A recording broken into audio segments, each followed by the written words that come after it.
He's a team owner, a series owner, a defunct track explorer, a broadcaster, podcaster, host of the Dale Jr. Download. He would absolutely win the most popular driver in Xfinity if he was eligible. You guessed it. It's Earnhardt Jr. on the Money Lap Live right here to announce, or to talk about at least. Dale, thank you for coming on. A big deal that you guys announced this week with the Cars Tour. You have a sponsor, brand new one, zMAX. Yeah, we do. We're pretty excited about being able to partner up with zMAX, and this is our first year. We're ending our first year as series owners, and it's been a great experience. And so there's just a lot that we're excited to share about the series. zMAX is coming on board as the title sponsor, and that brand is a great fit for us as a automotive motorsport sort of connection there. So it'll be a good fit, easy for our drivers and ourselves to talk about, and and hopefully we can, hopefully this is a long partnership in terms of a title sponsor. That's one of the biggest parts of the puzzle when you're trying to run either. It's like a primary sponsor on a race car. Without that, it's very, very difficult to be able to move forward. So that's a really important part of the puzzle that we're excited to announce. We are going to continue our streaming partnership with Flow. That's really been positive for us. And I was happy, but not entirely satisfied with our numbers. They're good numbers, but I feel like our our growth and potential is way bigger. And so I have these higher goals for us in terms of our streaming numbers, but very good out of the gate for our first year. Way more people saw us this year than in years past. So that was great. And, we have the schedule finally released. It's funny when you're trying to put together a schedule. This was a great example of one of the things I learned as a series owner, or just being able to look behind the curtain of what it's like to run a series. So we race a late model stock car, we kind of have a monopoly on that type of race car right here in the Southeast, in the mid-Atlantic part of our country, Virginia, North Carolina, South Carolina, where the pros car in the super late model races all over the country. So the late model stock's really right here where we are, and we wouldn't be able to take our show up north or out west. There's nobody out there with those type of race cars. Our guys aren't going to travel 10, 14, 15 hours to go race somewhere. So we have this cool little package, and geographically we're in this very unique and specific location. And so even with that all said, it sounds like putting a schedule together would be very easy. But all of these racetracks, their health and survival is critical as well. They have their own races that are non-Cars Tour events, and they have other series like the pros or the supers that want to come to those racetracks modified. There's multiple modified series that operate in this area. So we have to find where our races can fit, where it works for the track, where it also works for other series. So you communicate a lot with other series owners, and our drivers, our team owners, they're like, we want the schedule now. Where's the schedule? When can we learn the schedule? And we're like, man, this is not easy putting this thing together. And, everybody wants the schedule before the end of the year so they can start planning and putting sponsorships together and so forth, all the various reasons. But it's not an easy thing, and it takes a while to put together. But that's just a small example of all of the crazy, minute, critical parts that it takes to get the series up and down the road. And in the off season, we're kind of like, going over rules and what might need to be updated or changed. And there's an announcement this weekend with Hoosier, how they're sort of changing their direction a little bit in short track and grassroots racing that will affect our drivers and teams and all the tracks that we compete at. And so there's just a lot happening. So it's been a fun year, a learning year. We're grateful for the zMAX partnership and our relationship with Flow, and trying to move onward, man. It's a blast. I'm doing all that while I'm trying to also continue to be a team owner. That's a fine line to walk, right? I've owned a car that run in the series for over a decade with Josh Berry and Carson Quapple and other drivers. And so also I race myself a time or two in the Cars Tour. So it's kind of a weird dynamic. And I, have to be careful to make sure none of that affects the integrity of anything, right? The integrity of the series is important. And so we are very careful to protect that. Well, I've kind of got two questions for you. One of them just about the appeal to be a car owner in the series. You had actually texted Parker and I a couple weeks ago and was like, "Hey, you guys should take a look at this."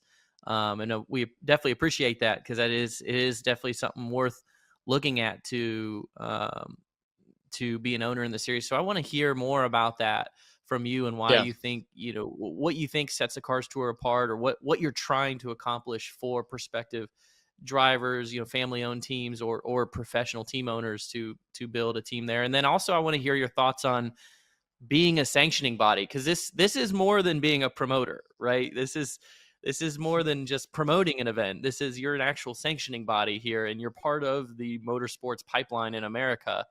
And I kind of want to hear your thoughts on that, because we have spent our entire careers on the other end of that as drivers and even team owners. You're always kind of on the other side of the sanctioning body, right? And we always talk about NASCAR as them, but now that you are part of Cars Tour and own Cars Tour, you are them. So I want to hear about both of those things. Sure. Being an owner in the series, in my opinion, obviously to go super late model racing, which is very, very popular across the entire country. And they got the Snowball Derby going on down in Florida and on Racing America to be streamed live this weekend, which everybody that is a grassroots racer or loves that type of racing will be tuning into that event. Those cars, while incredibly entertaining, they cost more money to race, just like a truck or an Xfinity car. As you go up, right, the ladder, things get tougher financially. I feel like that the late model stock car is sort of in this nice little sweet spot where you can race something that's very, very similar to an Xfinity car or a truck chassis at a reasonable cost. And the sponsorship and the ability to put together packages is still attainable for a lot of people. And so it's not out of reach where, to race, above, I believe that type of a chassis, that type of a race car, the specific vehicle, it just, the numbers start to climb in terms of the expense that you're going to have to incur to race. So I think that with that said, you can go to race in the Cars Tour, learn the same racecraft, if not, you'll have the same opportunity to learn the same racecraft that will be necessary to be successful at the truck or cup or Xfinity level. You can jump right out of the Cars Tour into a truck, into an Xfinity car, and be ready for that moment. And so to be able to gain the experience and the understanding of how to compete in a symmetrical chassis, I feel like we're a great spot. And you have myself, Jeff Burton, Kevin Harvick, Justin Marks, and a lot of the industry paying attention, right? If you're going to try to get a driver some interest in the truck series or from truck owners or Xfinity owners, we want you to feel like the Cars Tour is a great place to get that opportunity, right? To be able to, to be able to get noticed. And so that's what we're trying to create without changing the financial structure of what competing costs.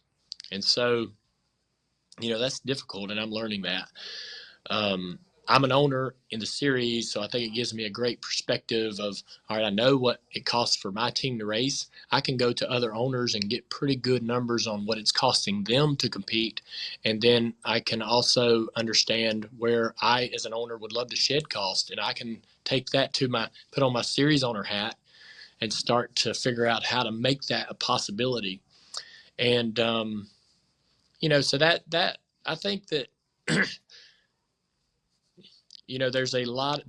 we have manufacturers that spend money in the Cars Tour, Chevrolet, Toyota. They have teams that compete in the Cars Tour. So there are cars out there for these young drivers that they believe in to race in. I believe that I want one day for there to be a Trackhouse late model stock car, or we have the Junior Motorsports late model stock car. I want there to be, other teams in the truck Xfinity level that also put late model stock cars out on the racetrack in the Cars Tour. And so, that would be a nice thing going down the road. To me, car count is important. Going to the racetrack, having 30, 40 cars trying to compete in our events is where we want to be. Those are pretty much close to what numbers we had last year. And so I was looking at you guys. I'm like, man, y'all love to drive. Y'all love to race. I know you'd love to be on the racetrack any opportunity you get. And I feel like that, you both individually have connections and you're smart in terms of being able to operate a race team. And so I feel like that, that would be a fun challenge for y'all to chase the opportunity to race at that level without having to, find the type of money that it would take to compete at a super late model or a truck or Xfinity level that you guys already know so well. And so you would have the same experience as an owner or driver, what have you, in our series without, having to, find that additional funding. But, and maybe that's what happens down the road. But, as a series owner or being part of the ownership group, it's just given me a lot of appreciation for NASCAR. Landon, you mentioned we've always kind of been in the car going, oh, NASCAR's this, NASCAR's that. I wish it was like this. Yeah. I wish it was. We always had that driver mentality. I learned and altered my opinions so much when I got into the broadcast booth. That continued when I became a series owner. It's at a much smaller scale, but I still can appreciate how NASCAR gets put in these situations where they can't win, but they have to make a decision. And either decision is going to bring scrutiny. But they're doing this on a national stage, right? And so every week they're put in a position to have to make a call they don't even want to make. And they're going to get criticized no matter what decision they make. That's something that I now appreciate that I didn't before. And the other thing too is, there's some pressure to succeed. There's pressure not to fail with our series. I could not imagine the pressure that NASCAR feels to succeed when they look at viewership, attendance at racetracks, when that's going up, when it's going down, how that might, affect the morale and tension within the industry, especially at the executive level. I do not envy that position that they're in. We're in the, we're down here in the grassroots level having a blast. We don't have those type of pressure that they have at the national level, at the global level, really. And they're competing neck and neck with Indycar and F1 and all those other global brands, right? And it's such a tough scenario for them to be in. Man, I hear that for sure. And I think you said that really well in terms of just how much they're dealing with and how you're seeing that, at least in a small level. I will say, in terms of us running a team, we have run an eNASCAR team successfully, but I believe the cost of wrecking will definitely be higher than eNASCAR. I can basically say that 100% fact. But I'm quickly, first of all, I don't know how you do it, man, with all you have going on. It's so cool that you, Kevin, Jeff Burton, Justin Marks have decided to give back to the sport in this way and to support a series like this. You kind of alluded to it, but where do you see the Cars Tour in 5 years? What is a dream scenario? You kind of said maybe more people watching.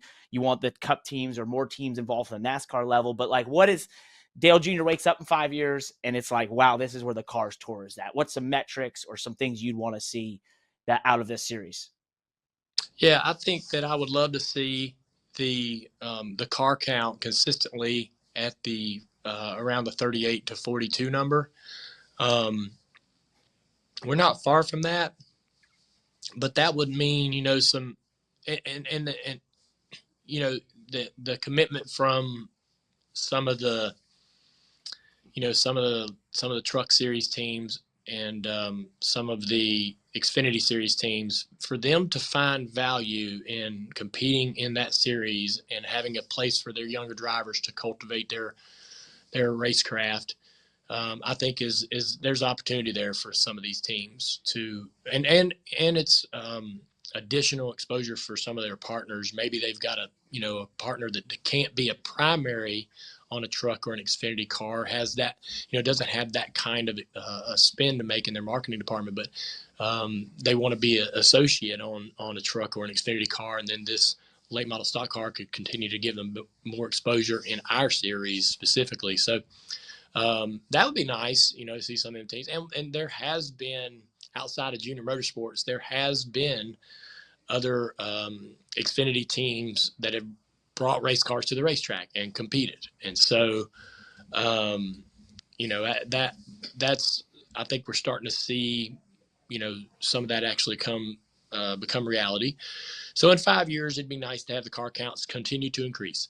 Obviously, I mentioned viewership. The numbers are great, but, you know, I feel like there are a lot of people that would love to watch our races that just either don't understand how simple the access is and just haven't been introduced to us yet.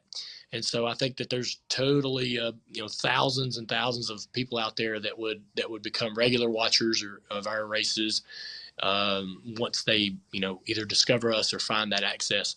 And the reason, you know, why I love Flow is because, and we talked about this was very critical for me, at least, when we were negotiating with him, was we did not want the Cars Tour to be a new expense. Like if you're a subscriber on Flow already, we didn't want you to have to spend another $20 to get the Cars Tour access. We were going to do a deal with the streamer. We wanted to be part of the subscription. If you're a subscriber, you get us, right? Yeah. And so it's a turnoff for me when I'm a subscriber to a streaming service and then there's an event that I have to then pay additional money for. I would rather, you know, I understand why. I know that things cost money. I mean, you guys and we have our own shows. They don't, you know, they cost money to make, and having good quality, you know, editing and production is important. So I know those things cost money, but I just put it on the front end of the subscription. I'll buy it. You know, tell me what a full subscription costs to have access to everything. Maybe I will pay for that, right? A one lump sum.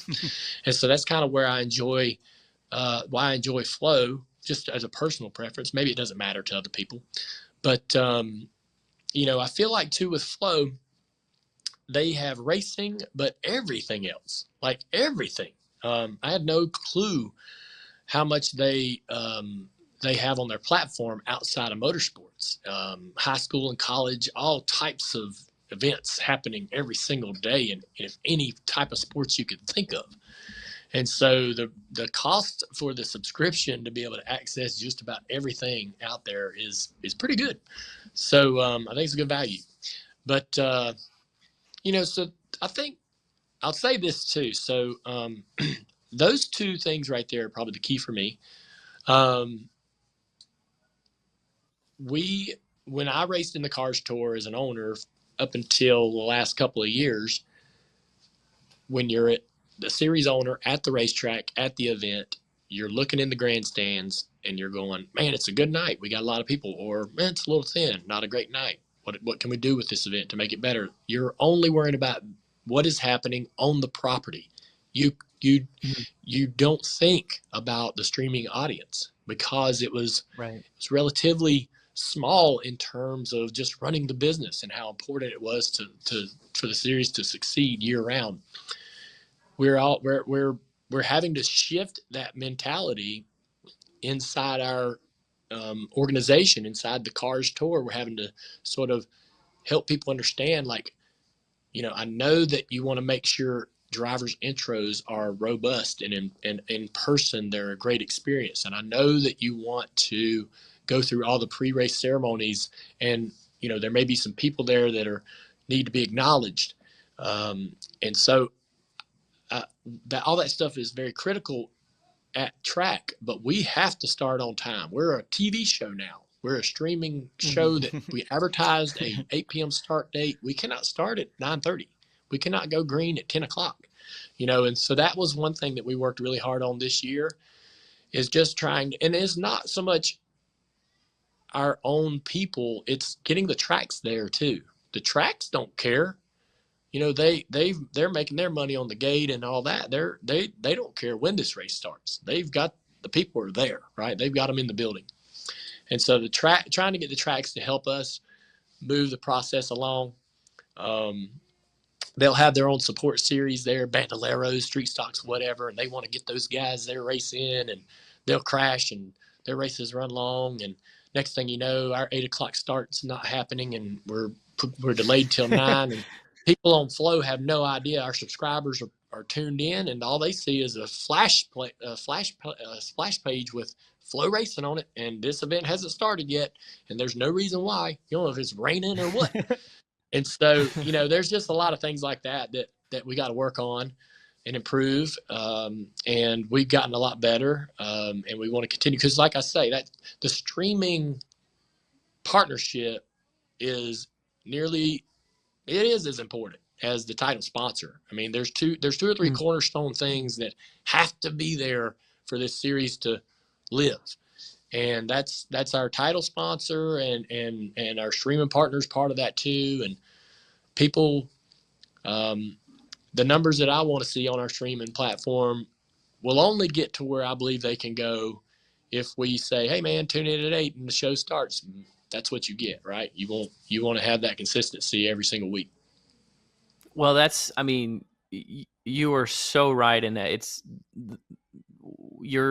We're all blazing a new trail, because getting to see this grassroots level of racing or anything, I'm sure that there's other sports that are going through the same thing, live is a very new thing. The ability to film and stream something on the internet was just not accessible. It was only reserved for, major broadcast partnered sports franchises and entertainment avenues. So we are blazing a new trail, and we talk about this every single year around the Chili Bowl, right? Because God bless the Chili Bowl, and we love the Chili Bowl, but I ain't staying up for that race. Like, I'll watch the F mains and the D mains, but I'm usually asleep by the time the A main even comes around, right? And right, yeah. And it's it's an incredible event, but they've from a fan's perspective that's maybe not fully committed to dirt racing, right? I love the Chili Bowl because I'm a race fan, but I don't bleed dirt racing. I'm asleep by 11 o'clock. I'm not watching that race, and if they want to capture me as an audience at scale, and really elevate that event to where it should and could be, race has got to start on time. I'll give you this this is a very small sort of, how to get from A to B to C to D for people that are watching. So if you're a series owner, right, and what do you think would make your drivers and team owners really happy? That would be raising the purse, right? Every year, getting the purse raised up, filling the back end of the purse, whatever, right? Making it more money to start. And you want, as a series owner, man, you want to do that. You want to give that to them. You want to show them that you're doing good work. And the only way to do that, though, is to get more money in the actual account, right? The bank account, right? The only way to be able to give the drivers and teams that bump is to increase, revenue. And so the only way to increase revenue is to get better numbers on your streaming platform. And so the only way to get better numbers on your stream platform is to put a better stream online and more accessible and easier to watch. And so, it's very, very easy to understand in those terms, but it's like you say, it's very new, right? Shoot, 5 years ago, we couldn't watch a Saturday night show on a streaming platform, and there were just a couple that were popping up, and they were really, really rough, and we loved it. We didn't care because it was like, wow, I can watch a race at Langley Speedway. I don't care if there's not even an announcer. I'm just able to see the cars racing. I can tell who's winning. Right. Now it's evolving so quickly into every racetrack is now trying to make themselves available to streaming in some platform. And so we get spoiled, man. We get spoiled so easily because things are becoming so easily accessible. Yeah, they will. They'll get there, and I'm excited for it. Obviously because these big races, they've already sold out all the tickets, so we can't double the ticket prices, and then you jack up prices to where people can't even afford to come to the events. To scale these events, we just got to get more eyeballs, and they got to deliver it on time in a quality manner and have a good production quality. And so it's good to see, your involvement is gonna improve and drive that forward in a major way. I want to change subjects really quick before we let you go, and then we have a question of the day that we try to ask all of our guests. So the age-old conversation with NASCAR in particular and racing in general is, horsepower, downforce, tires, all this stuff, right? You've driven a lot of different race cars. You've owned different race cars.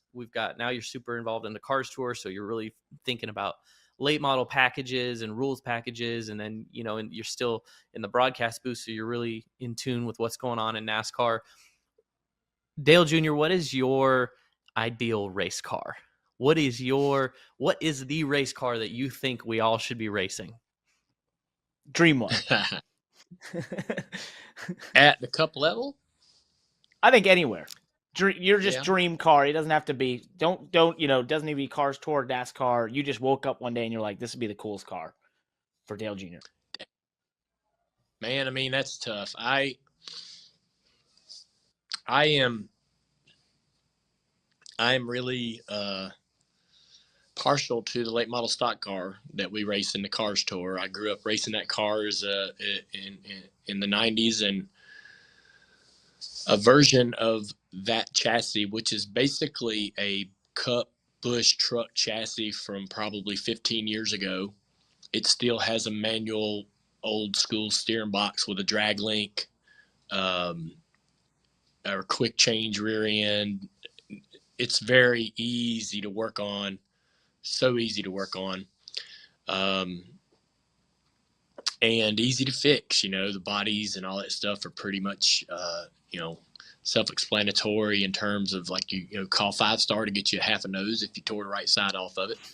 I just love everything about them. They look cool.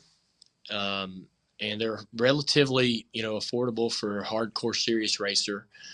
And I, so I think that is a good kind of a nucleus, a starting point. I also love the bias ply tire. And maybe, if you put this type of tire on an Xfinity car, maybe I'd love the Xfinity car more. I don't know. The radial tire for me is kind of a tough deal. I mean, it's they are what they are, but the bias ply, you can really, drive the car harder and move the car around, and there's a lot of sliding and movement in the car, and there's a lot of forgiveness, but you can be penalty, there's a penalty to beating up the tire, or being hard on it. And so I kind of think the tire is important. You guys would agree the tire is one of the most critical components because it locks the car to the ground. And even the greatest race car with a bad tire is not a great car, not a fun car to drive. And so, I think, when you look at our late model stock car that you just threw up on the screen, if you peeled the body off of that thing, it would look very, very similar to the NASCAR stock cars that we raced from the 80s, 90s up until the early 2000s. And the chassis is not much different at all. And there are coilover springs, and I'm not particular toward coilovers or big springs. I do like the trailing arm rear suspension over the 3-link. I think the 3-link is there's nothing against 3 links. They're just very complicated, and it can get expensive, I guess, when you think about 3 and 4 links. But there's just the truck arms just so simple. Hey, bolt them onto the cross member. They have to be this length. It's easy to police and I kind of like cars like that. I like cars that are very basic, stripped down, simple rules, easy to work on, easy to repair. I don't have a preference on power. I know there's this crazy, passionate debate about, horsepower. I would give the drivers what they're asking for at the cup level. They're asking for it, give it to them. But in terms of what I think, I want more power in my late model stock car? No.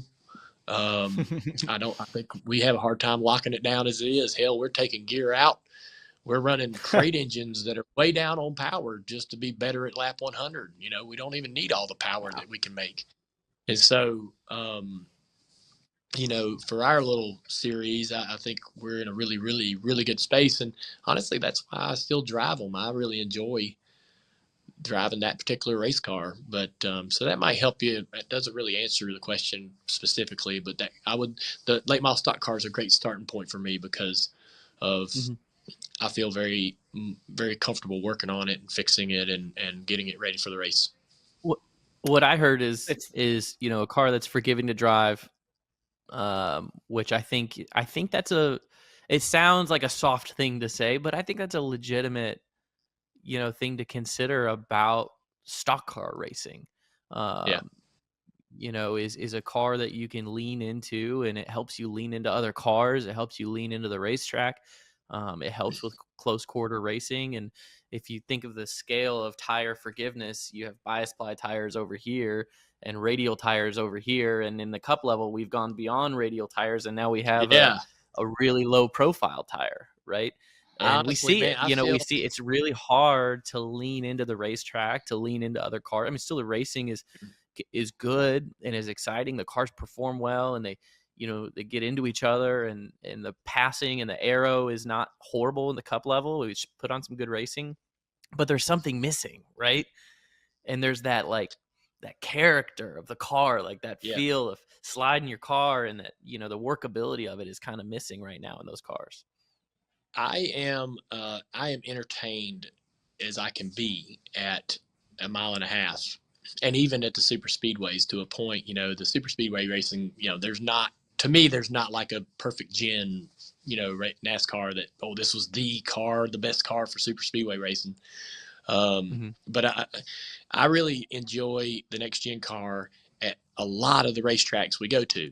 I do not enjoy it at the short tracks or the road courses. It's missing something. It has something that it doesn't need. I don't know what the answer is. I am thankful that NASCAR is working very hard to find it. I think that they made some great gains with the tire itself, especially at the Martinsville race. And so, I mean, there's a good effort to improve it. And, so I agree with you. I mean, the short sidewall tire, I would not want that. I wouldn't prefer that. Just my personal opinion. If I was going to create a race car and put it on a racetrack, I would not get for ovals, I would not have a short profile tire. I just think the bias ply or the taller sidewall just gives the driver a lot more feedback and understandable, what the car is really kind of doing and how much he's got to really push the car. So, but to your point, I've seen that short sidewall next gen car do things this year that I didn't think it was really capable of doing, in terms of drivers being able to lean on each other, drivers having a bit bigger of a window to understand where the slip in the tire was at. and actually being able to save the car and drive it out of some moments that would have probably been bad crashes in that first, 12 months of the next gen era. So they're gaining on it. The teams oddly and incredibly find a way to make that box bigger, that box of forgiveness that we're talking about. Mm-hmm. What I love, first of all, thank you for the time, man. I probably owe you Yeah. a sun drop. I'll get you one after this. No, for, I'm for good, sticking man. blind so I've long. watched. Hey, I've been watching y'all, man. I think the world of both of y'all, and I've been seeing what y'all been doing, and I love y'all's work. I love your work ethic, man. You guys are go getters, and it's fun to watch somebody lap and see you guys getting creative with it. And y'all are two good dudes, and I love y'all's friendship, and it's fun to watch. Man, I might tear up. Thank you so much. But just real quick, we'll let you go right after this. Just question of the day. You talked about cars and everything. What I love about the Cars Tour and the car you mentioned there, late model stock, is simplicity. You're definitely a purist. But we were having this discussion throughout this show, and that is going to be the ideal schedule length. You guys have 19 races in the Cars Tour. We have 38 in the NASCAR Cup Series. When you think about Dale, the driver, or a fan, you sit there and you say, what's the ideal amount of races in a series? F1's going to a bunch more, they're going to hit their limit in races at basically 24. What's the ideal number of races for Dale Jr.? Yeah, I think 28 races, maybe 30 max. I believe that, the teams and the industry needs breaks. They need weeks off. They need time at home. They need holidays. They need a couple weekends in the summer to go to the beach. And there was a moment probably back in the early 80s and late 70s when we had about a 28 race schedule. The sport was popular, growing. It succeeded with that amount of races. And so I think that would be a good number to get close to be able to give the industry. So I worry about the burnout of our mechanics, engineers, crew chiefs, the drivers.